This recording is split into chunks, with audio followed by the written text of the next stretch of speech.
Hi, welcome to Rocket Realty Radio Show. My name is Poogle. I'm a professional and an experienced real estate agent serving Dallas-Fort Worth area. In today's episode, we are going to talk about thinking of buying.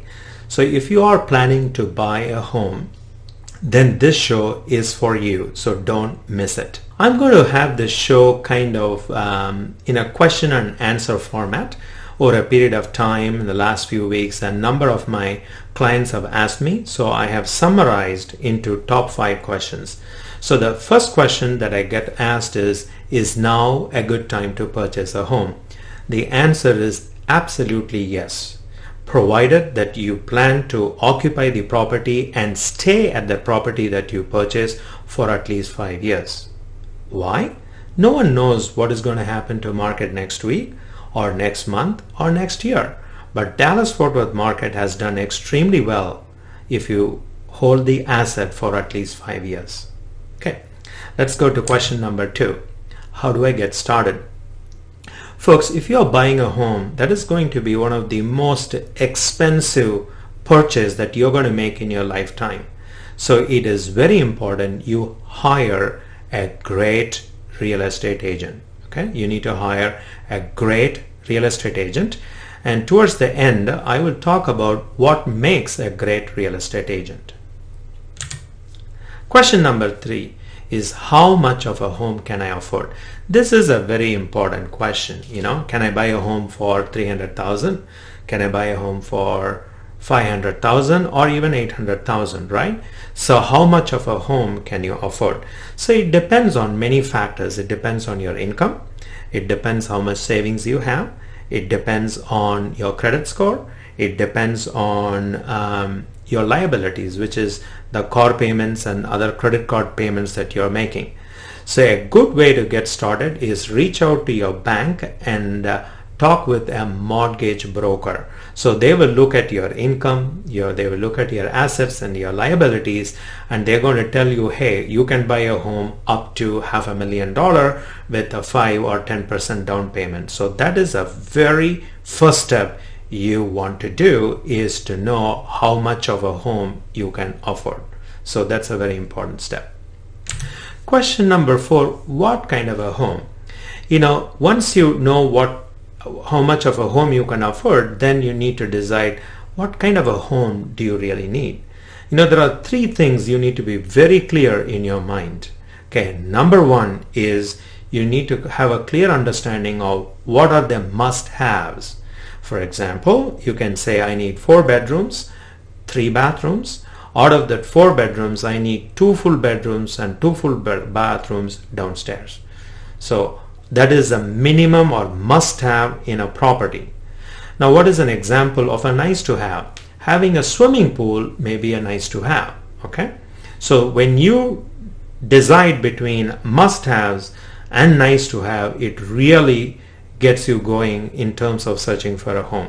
And the third important thing that you need to really have clarity in your mind is the location. So you may want to find a home near to where your friends or relatives are living. That may be one criteria. The second criteria could be, well, I need a home where the schools are very good schools. Or you may pick a location that is very close to your workplace so that your commute time is minimal. So these are 3 things that you need to have clarity in your mind: the must-haves, nice-to-haves, and the location.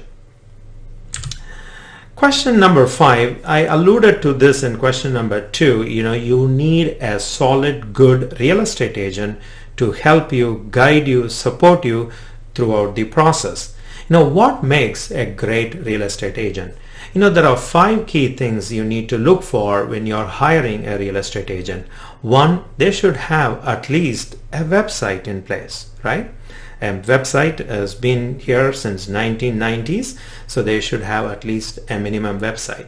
Second is the experience. How long have they been doing real estate, right? Experience does matter in this business, because each transaction, whenever I am helping to buy a client a home or sell, the transaction is very unique. It's like our fingerprint.